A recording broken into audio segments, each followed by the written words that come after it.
El cristiano en Romanos 7. Por Arthur W. Pink. En este capítulo el apóstol hace dos cosas. Primero, muestra lo que no es y cuál es la relación de la ley con el creyente. Judicialmente, el creyente está emancipado de la maldición o castigo de la ley. Romanos 7, 1 al 6. Moralmente, el creyente está obligado a obedecer la ley. Versículos 22 y 25. En segundo lugar, previene que se saque una inferencia falsa de lo que había enseñado en el capítulo 6. En Romanos 6, 1 al 11 expone la identificación del creyente con Cristo como muerto al pecado, versículos 2 y 7, etc. Luego, del versículo 11 en adelante, muestra el efecto que esta verdad debería tener en el andar del creyente. En el capítulo 7 sigue el mismo orden de pensamiento. En el capítulo 7, 1 al 6 trata de la identificación del creyente con Cristo como muerto a la ley, ver versículos 4 y 6.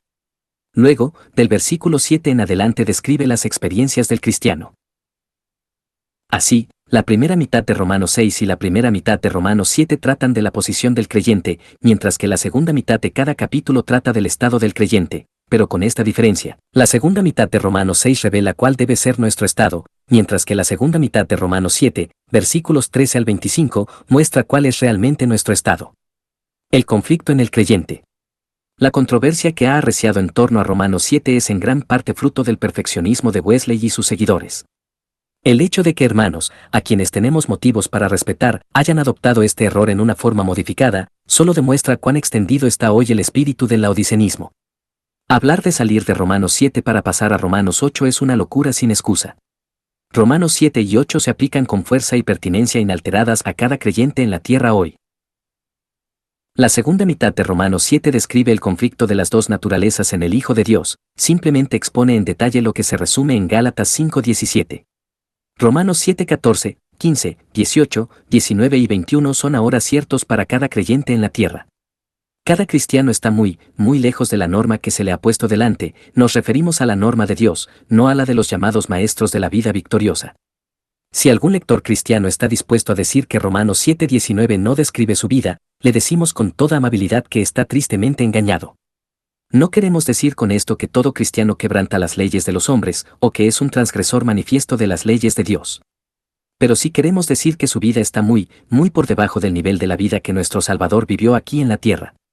Queremos decir que todavía hay mucho de la carne evidente en cada cristiano, y no menos en aquellos que se jactan tanto de sus logros espirituales.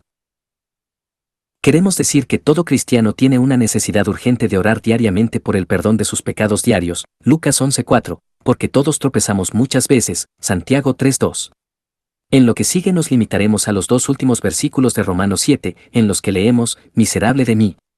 ¿Quién me librará de este cuerpo de muerte? Gracias doy a Dios, por Jesucristo Señor nuestro. Así que, yo mismo con la mente sirvo a la ley de Dios, pero con la carne a la ley del pecado, versículos 24 y 25. Este es el lenguaje de un alma regenerada y resume el contenido de los versículos inmediatamente anteriores. El hombre no regenerado es ciertamente miserable, pero es ajeno a la miseria expresada aquí, porque no conoce nada de la experiencia que evoca este gemido. Todo el contexto está dedicado a una descripción del conflicto entre las dos naturalezas en el Hijo de Dios. Me deleito en la ley de Dios según el hombre interior, versículo 22, no es verdad para nadie sino para las personas nacidas de nuevo. Pero el que se deleita así descubre otra ley en sus miembros. Esta referencia no debe limitarse a sus miembros físicos, sino que debe entenderse como que incluye todas las diversas partes de su personalidad carnal. Esta otra ley también está actuando en la memoria, la imaginación, la voluntad, el corazón, etc. Esta otra ley, dice el apóstol, luchaba contra la ley de su mente, la nueva naturaleza, y no solo eso, sino que lo llevó cautivo a la ley del pecado, versículo 23. No se define hasta qué punto fue llevado cautivo. Pero fue llevado cautivo, como lo es todo creyente. El vagar de la mente cuando leemos la palabra de Dios, el surgir del corazón, Marcos 7:21, de malos pensamientos cuando estamos en oración, las horribles imágenes que a veces se nos presentan en el estado de sueño, por no nombrar otras, son tantos ejemplos de ser llevados cautivos a la ley del pecado.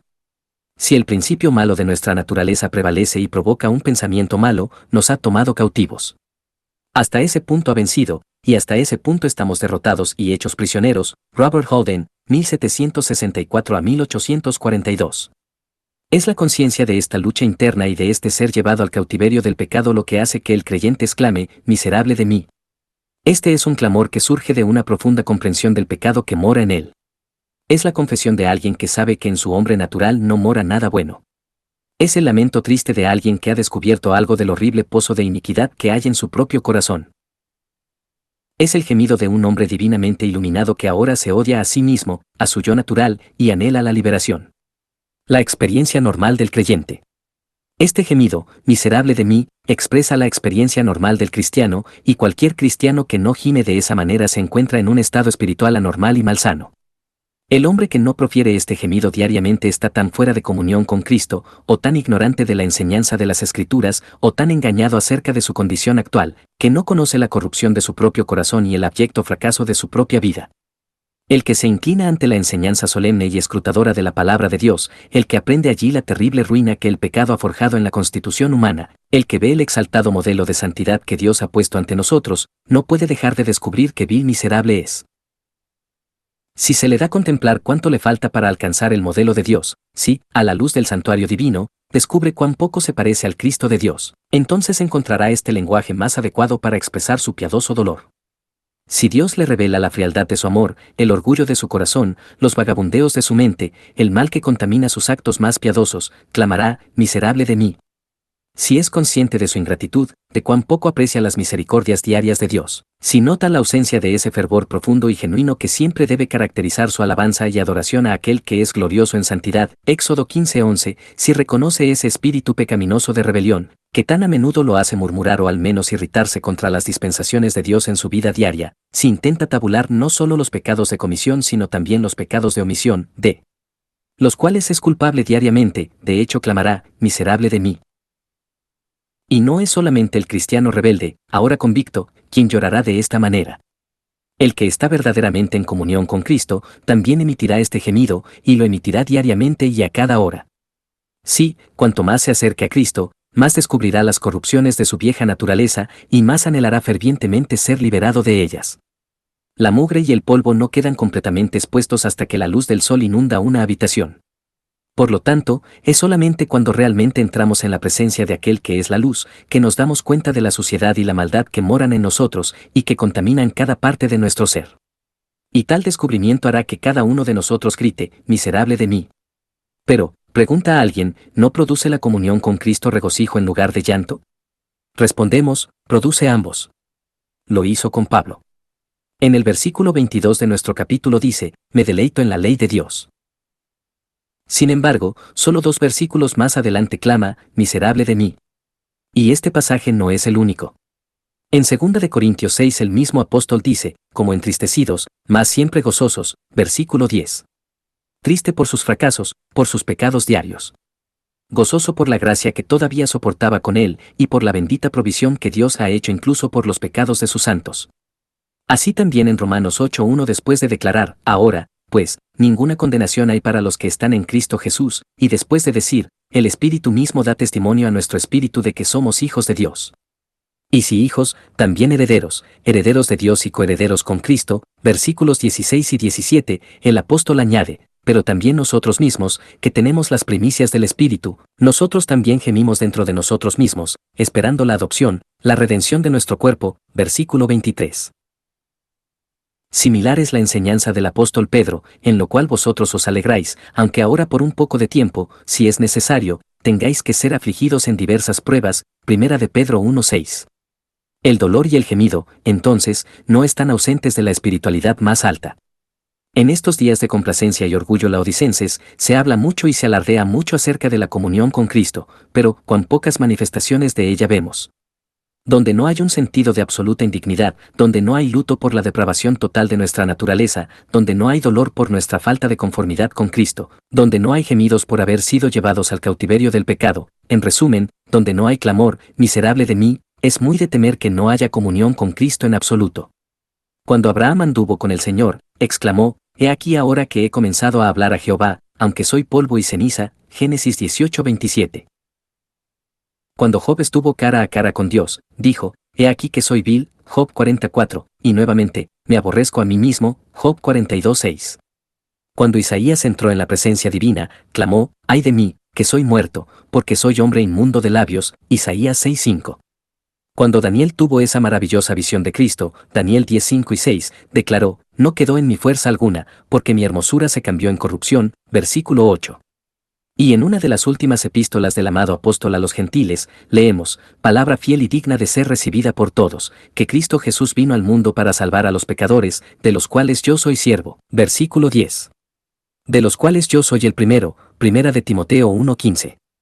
Estas declaraciones no procedían de hombres no regenerados, sino de los labios de los santos de Dios. Tampoco eran las confesiones de creyentes apóstatas, más bien, eran expresadas por los más eminentes del pueblo del Señor.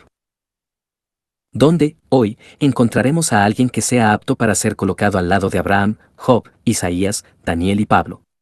¿Dónde, en verdad? Y, sin embargo, estos eran los hombres que estaban tan conscientes de su vileza e indignidad. Las confesiones de creyentes eminentes. Miserable de mí. Este es, pues, el lenguaje de un alma regenerada. Es la confesión del cristiano normal, no engañado ni engañado. La esencia de esta confesión se puede encontrar no solo en las declaraciones registradas de los santos del Antiguo y del Nuevo Testamento, sino también en los escritos de los cristianos más eminentes que han vivido durante los últimos 500 años. En verdad, las confesiones y testimonios de los santos eminentes del pasado eran muy diferentes de las jactancias ignorantes y arrogantes de los laodicenses modernos. Es refrescante pasar de las biografías actuales a las escritas hace mucho tiempo. Reflexiones sobre los siguientes extractos. El señor Bradford, 1510 a 1555, de santa memoria, que fue martirizado durante el reinado de la sangrienta reina María. En una carta a un compañero de prisión en otra penitenciaría, se describía así: el pecador John Bradford, un hipócrita muy retratado, el pecador más miserable, duro de corazón e ingrato, John Bradford, 1555 después de Cristo. El piadoso Rutherford, 1600 a 1661, escribió: este cuerpo de pecado y corrupción amarga y envenena nuestro gozo. Oh, si yo estuviera en un lugar donde no pecaré más. 1650 después de Cristo. El obispo Berkeley escribió: no puedo orar, pero peco; no puedo predicar, pero peco; no puedo administrar ni recibir el santo sacramento, pero peco. Mi propio arrepentimiento necesita que me arrepienta, y las lágrimas que derramo necesitan ser lavadas en la sangre de Cristo. 1670 después de Cristo. Jonathan Edwards, 1703 a 1758, en cuya casa murió ese hombre notable, el señor David Brainerd, el primer misionero a los indios, y cuya devoción a Cristo fue atestiguada por todos los que lo conocieron y con quien estaba íntimamente relacionado, dice en sus memorias del señor Brainerd: sus iluminaciones religiosas, afectos y consuelo, parecían en gran medida acompañados de humillación evangélica, consistente en un sentido de su propia insuficiencia absoluta, despreciabilidad y odiosidad, con una disposición y un estado de ánimo correspondientes. Cuán profundamente afectado estaba casi continuamente con sus grandes defectos en la religión, con su gran distancia de esa espiritualidad y estado de ánimo santo que son propios de un hijo de Dios, con su ignorancia, orgullo, muerte, esterilidad. No solo estaba afectado por el recuerdo de su pecaminosidad anterior, antes de su conversión, sino con el sentido de su vileza y corrupción presentes.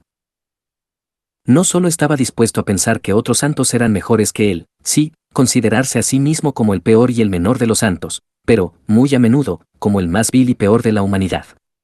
El propio Jonathan Edwards: pocos hombres han sido más honrados por Dios que él, ya sea por sus logros espirituales o por la medida en que Dios los ha usado para bendecir a otros. Cerca del final de su vida escribió lo siguiente: cuando miro dentro de mi corazón y veo su maldad, parece un abismo infinitamente más profundo que el infierno. Y me parece que, si no fuera por la gracia gratuita, exaltada y elevada a la altura infinita de toda la plenitud y gloria del gran Jehová, yo parecería hundido en mis pecados debajo del mismo infierno, muy por debajo de la vista de todo, excepto del ojo de la gracia soberana, que es el único que puede penetrar hasta tal profundidad. Y es conmovedor pensar cuán ignorante era yo, cuando era un cristiano joven. Ay, que tantos cristianos mayores todavía lo ignoran. Nota de Arthur W. Pink, de las profundidades sin fondo de la maldad, el orgullo, la hipocresía y el engaño que quedaron en mi corazón. 1743 después de Cristo. Egastes Toplady, 1740 a 1778, autor de Rock of Ages, escribió en su diario privado el 31 de diciembre de 1767: después de repasar el año pasado, deseo confesar que mi infidelidad ha sido extremadamente grande, mis pecados aún mayores, las misericordias de Dios mayores que ambas.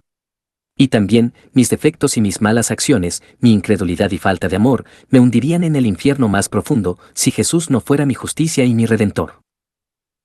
Escuchemos las palabras de aquella mujer piadosa, la esposa de aquel eminente misionero, Aaron Judson, oh, cómo me regocijo de haber salido del remolino.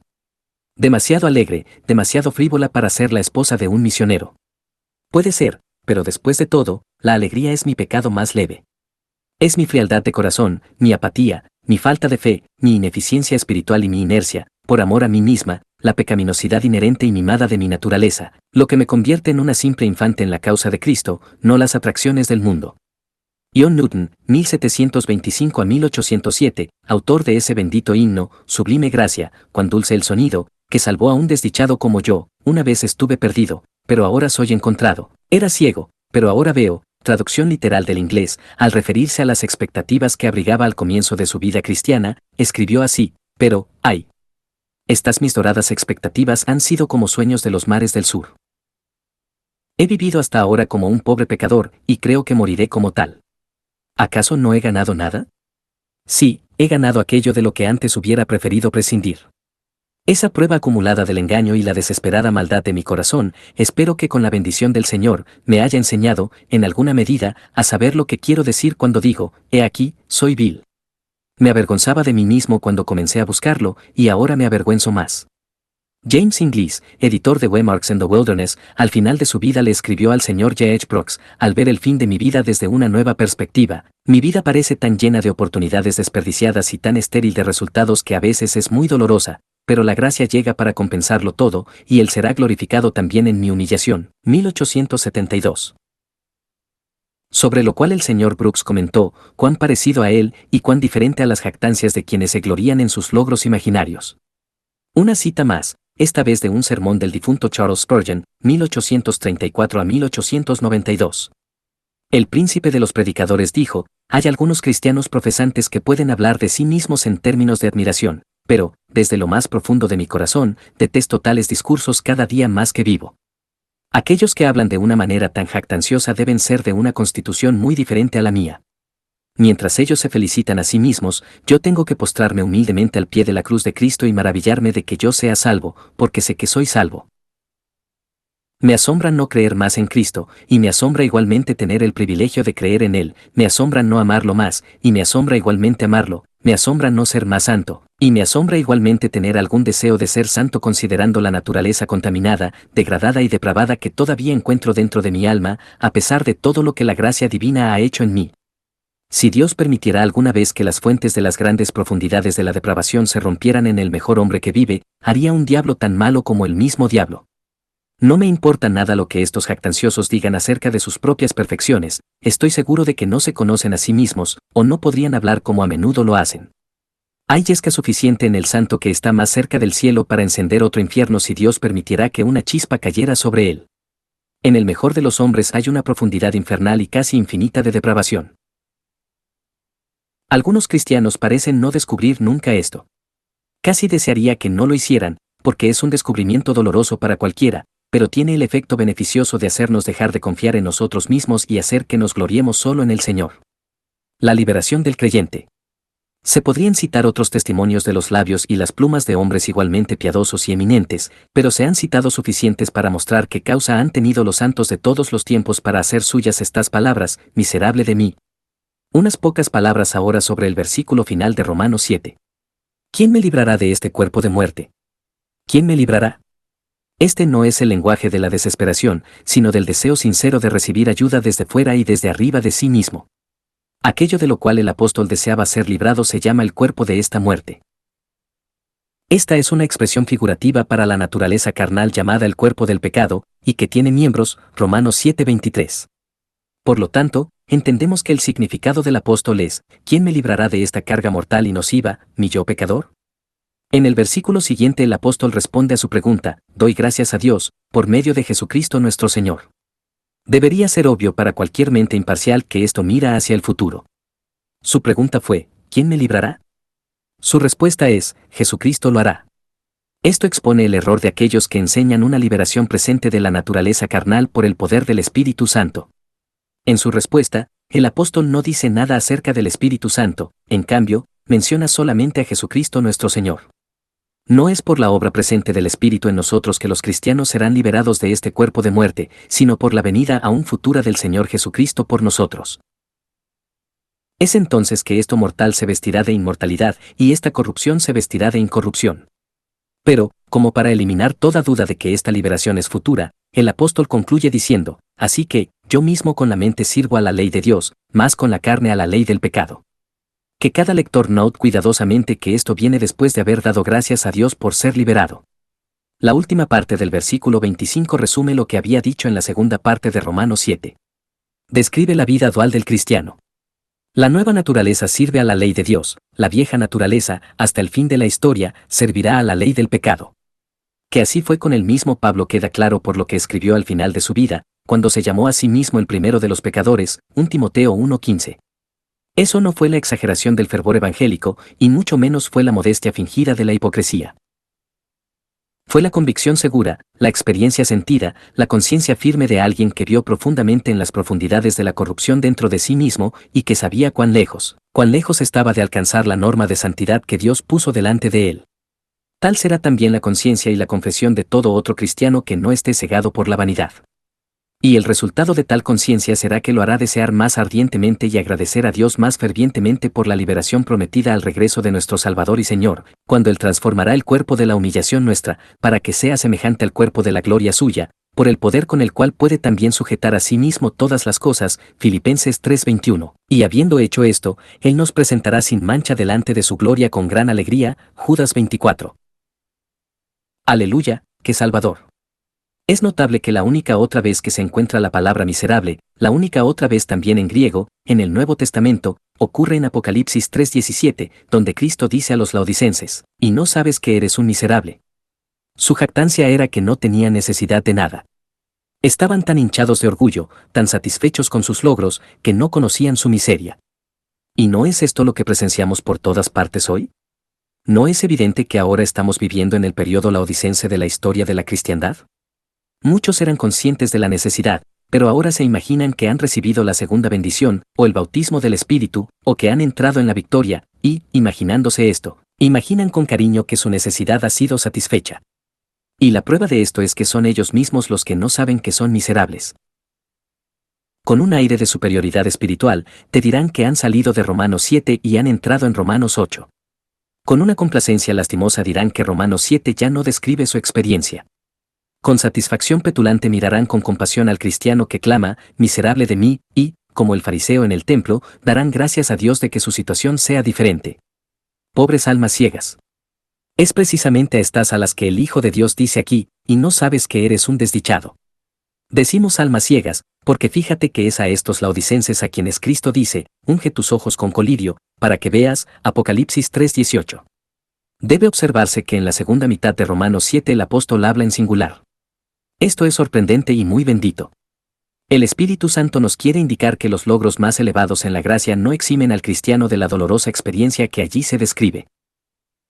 El apóstol describe con gran maestría, él mismo posa para el retrato, las luchas espirituales del Hijo de Dios.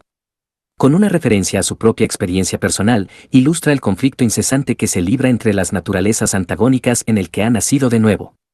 Que Dios, en su misericordia, nos libre del espíritu de orgullo que ahora contamina el aire de la cristiandad moderna, y nos conceda una visión tan humillante de nuestra propia inmundicia que nos unamos al apóstol al clamar con un fervor cada vez más profundo, miserable de mí. Sí, que Dios conceda tanto al escritor como al lector una visión tal de su propia depravación e indignidad que puedan, en verdad, humillarse en el polvo ante Él, y allí alabarlo por su maravillosa gracia para con esos pecadores merecedores del infierno.